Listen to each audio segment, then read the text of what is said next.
సంనియమ్యేంద్రియగ్రామం. అక్కడ సంనియమ్యేంద్రియగ్రామం అని ఉందండి. సున్నా పక్కన నా ఉన్నప్పుడు ఆ సున్నాని మనం నా కింద నావొత్తులాగా చదువుతాం అన్నమాట. సంనియమ్యేంద్రియగ్రామం.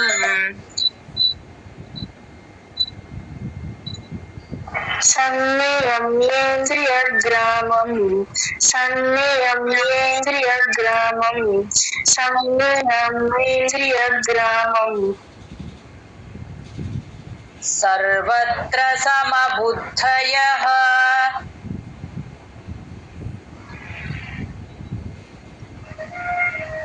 జై గురుదత్త. జై గురుదత్త. జై గురుదత్త మాతాజీ. సర్వత్ర మాతాజీ.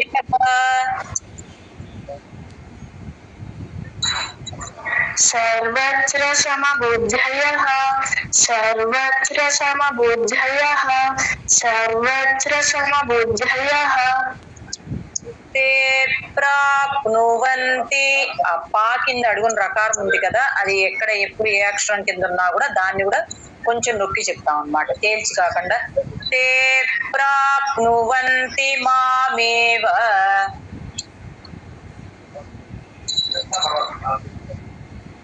తే ప్రాప్నువంతి మామేవ. తే ప్రాప్నువంతి మామేవ. తే ప్రాప్నువంతి మామేవ. సర్వభూతహితే రతాః. సర్వభూతహితే రతాః.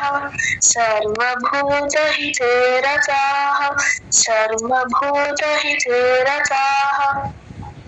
సంనియమ్యేంద్రియగ్రామం. సర్వత్ర సమబుద్ధయః. ఇక్కడ బుద్ధయ అన్న చోట దా కింద ధావొత్తండి, కొంచెం గట్టిగా చెప్పాలి, చెప్తే గానీ వినపడదు. సంనియమ్యేంద్రియగ్రామం. సర్వత్ర సమబుద్ధయః.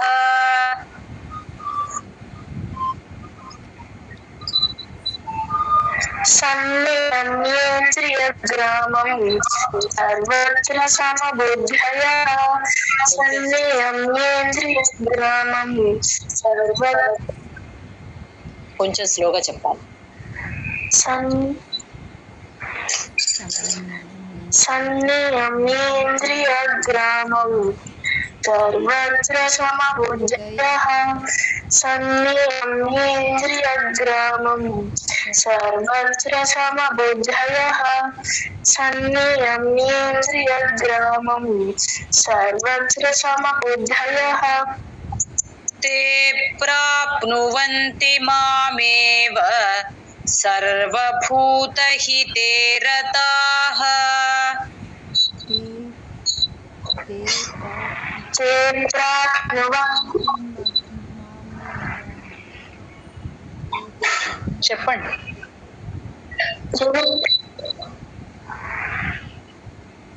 జై గురుదత్త. ప్రాప్నువంతి మామేవ.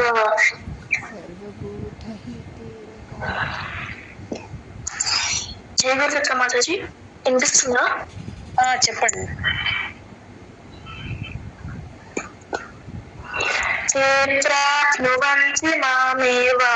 సర్వభూతహితే రతాః. తే ప్రాప్నువంతి మామేవ. సర్వభూతహితే రతాః. తే ప్రాప్నువంతి మామేవ. సర్వభూతహితే రతాః. సంనియమ్యేంద్రియగ్రామం. సర్వత్ర సమబుద్ధయః. తే ప్రాప్నువంతి మామేవ. సర్వభూతహితే రతాః. 7 times చెప్పండి శ్లోకం మొత్తం. సంనియమ్యేంద్రియగ్రామం. సర్వత్ర సమబుద్ధయః. चेत्राध्रुवन्ति मामेव सर्वभूतहिते रताः सन्नियम्येन्द्रियग्रामं सर्वत्र समबुद्धयः चेत्राध्रुवन्ति मामेव सर्वभूतहिते रताः सन्नियम्येन्द्रियग्रामं सर्वत्र समबुद्धयः चेत्राध्रुवन्ति मामेव सर्वभूतहिते रताः सन्नियम्येन्द्रियग्रामं सर्वत्र समबुद्धयः चेत्राध्रुवन्ति मामेव सर्वभूतहिते रताः सन्नियम्येन्द्रियग्रामं सर्वत्र समबुद्धयः चेत्राध्रुवन्ति मामेव सर्वभूतहिते रताः सन्नियम्येन्द्रियग्रामं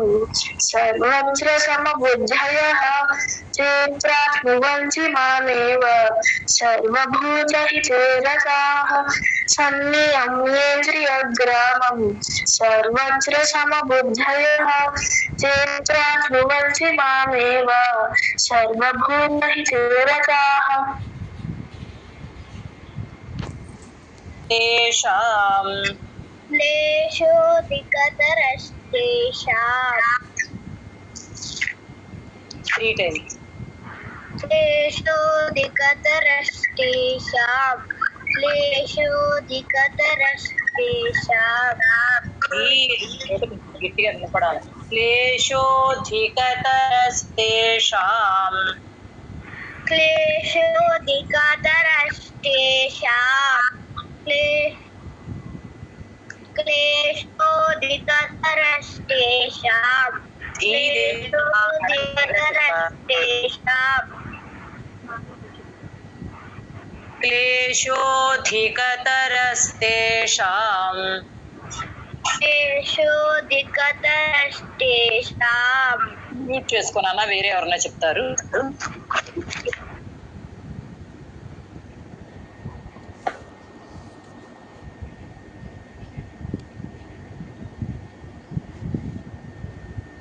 రుక్మిణి గారు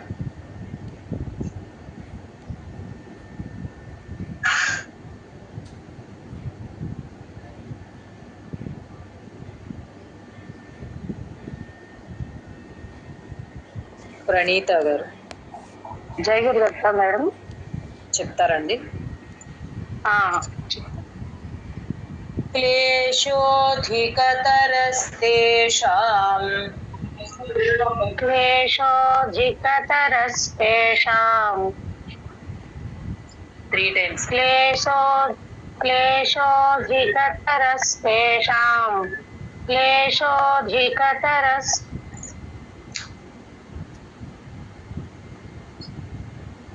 అవ్యక్తాసక్తచేతసాం तेषां अव्यक्तासक्तचेतसाम् अव्यक्तासक्तचेतसाम्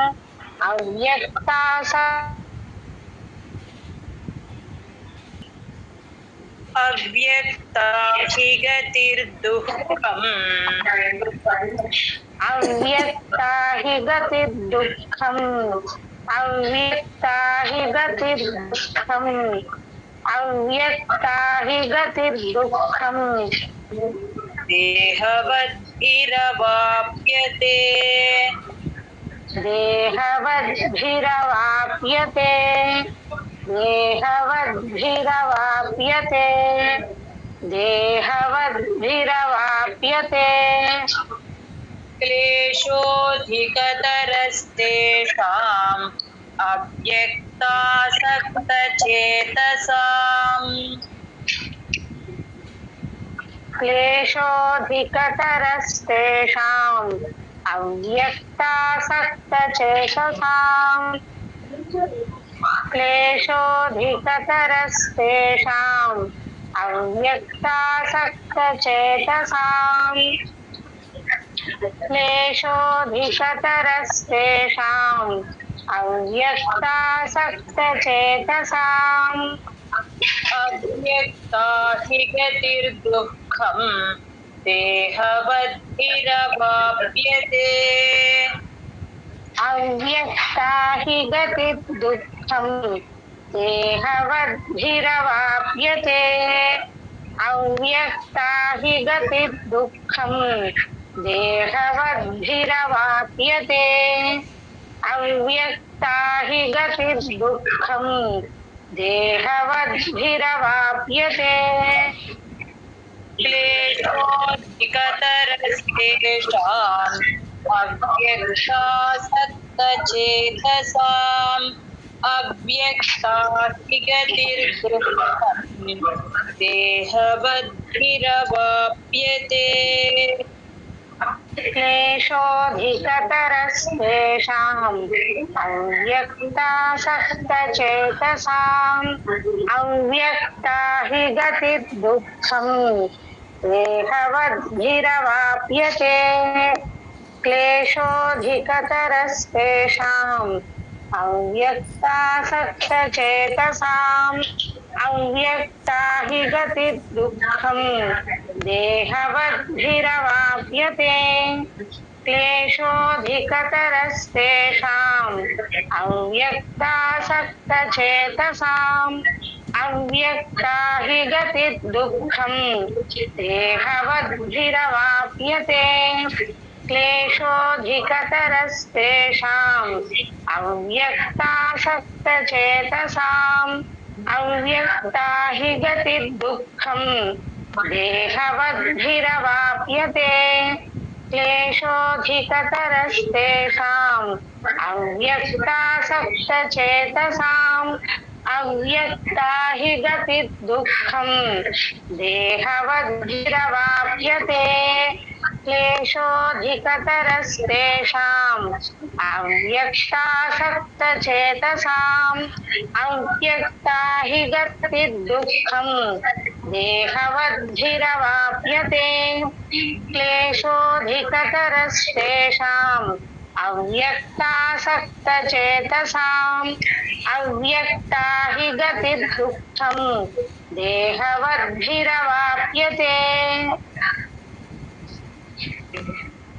जय गुरुदत्त। ये तु सर्वाणि कर्माणि ये तु सर्वाणि कर्माणि ये तु सर्वाणि कर्माणि ये तु सर्वाणि कर्माणि मयि सन्न्यस्य मत्पराः मयि सन्न्यस्य मत्पराः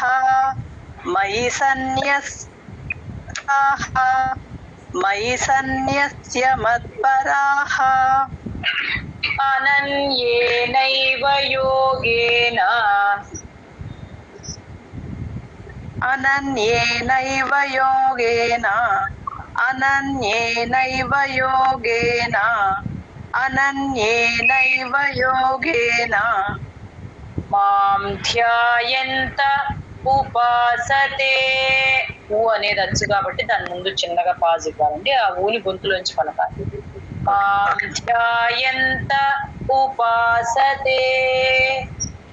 मां ध्यायन्त उपासते मां ध्यायन्त उपासते मां ध्यायन्त उपासते ये तु सर्वाणि कर्माणि मयि सन्न्यस्य मत्पराः ये तु सर्वाणि कर्माणि मयि सन्न्यस्य मत्पराः ये तु सर्वाणि कर्माणि मयि सन्न्यस्य मत्पराः ये तु सर्वाणि कर्माणि मयि सन्न्यस्य मत्पराः अनन्येनैव योगेन मां ध्यायन्त उपासते. अनन्येनैव योगेन मां ध्यायन्त उपासते अनन्येनैव योगेन मां ध्यायन्त उपासते अनन्येनैव योगेन मां ध्यायन्त उपासते. ये तु सर्वाणि कर्माणि मयि सन्न्यस्य मत्पराः अनन्येनैव योगेन मां ध्यायन्त उपासते ये तु सर्वाणि कर्माणि मयि सन्न्यस्य मत्पराः अनन्येनैव योगेन मां ध्यायन्त उपासते ये तु सर्वाणि कर्माणि मयि सन्न्यस्य मत्पराः अनन्येनैव योगेन मां ध्यायन्त उपासते ये तु सर्वाणि कर्माणि मयि सन्न्यस्य मत्पराः अनन्येनैव योगेन मां ध्यायन्त उपासते ये तु सर्वाणि कर्माणि मयि सन्न्यस्य मत्पराः अनन्येनैव योगेन मां ध्यायन्त उपासते ये तु सर्वाणि कर्माणि मयि सन्न्यस्य मत्पराः अनन्येनैव योगेन मां ध्यायन्त उपासते ये तु सर्वाणि कर्माणि मयि सन्न्यस्य मत्पराः अनन्येनैव योगेन मां ध्यायन्त उपासते ये तु सर्वाणि कर्माणि मयि सन्न्यस्य मत्पराः अनन्येनैव योगेन मां ध्यायन्त उपासते। जय गुरुदत्त। शामहं समुद्धर्ता मृत्यु संसार सागरात् मृत्यु संसार सागरात् मृत्यु संसार सागरात् मृत्यु संसार सागरात् भवामि न चिरात् पार्थ भवामि न चिरात् पार्थ भवामि न चिरात् पार्थ भवामि न चिरात् पार्थ मय्यावेशितचेतसाम् मय्यावेशितचेतसाम् मय्यावेशितचेतसाम् मय्यावेशितचेतसाम् तेषामहं समुद्धर्ता मृत्युसंसारसागरात् तेषामहं समुद्धर्ता मृत्युसंसारसागरात् तेषामहं समुद्धर्ता मृत्युसंसारसागरात् तेषामहं समुद्धर्ता मृत्युसंसारसागरात् भवामि न चिरात् पार्थ मय्यावेशितचेतसाम् भवामि न चिरात् पार्थ मय्यावेशितचेतसाम् भवामि न चिरात् पार्थ मय्यावेशितचेतसाम् भवामि न चिरात् पार्थ मय्यावेशितचेतसाम् तेषामहं समुद्धर्ता मृत्युसंसारसागरात् भवामि न चिरात् पार्थ मय्यावेशितचेतसाम् तेषामहं समुद्धर्ता मृत्युसंसारसागरात् भवामि न चिरात् पार्थ मय्यावेशितचेतसाम् तेषामहं समुद्धर्ता मृत्युसंसारसागरात् भवामि न चिरात् पार्थ मय्यावेशितचेतसाम् तेषामहं समुद्धर्ता मृत्युसंसारसागरात् సముద్ధర్త అక్కడ ఇంకొక రకారం లేదు. తేషామహం సముద్ధర్తా మృత్యు సంసార సాగరాత్ భవామి న చిరాత్ పార్థ మయ్యావేశిత చేతసాం. తేషామహం సముద్ధర్తా మృత్యు సంసార సాగరాత్ భవామి న చిరాత్ పార్థ మయ్యావేశిత చేతసాం. తేషామహం సముద్ధర్తా మృత్యు సంసార సాగరాత్ భవామి న చిరాత్ పార్థ మయ్యావేశిత చేతసాం. తేషామహం సముద్ధర్తా మృత్యు సంసార సాగరాత్ భవామి న చిరాత్ పార్థ మయ్యావేశిత చేతసాం.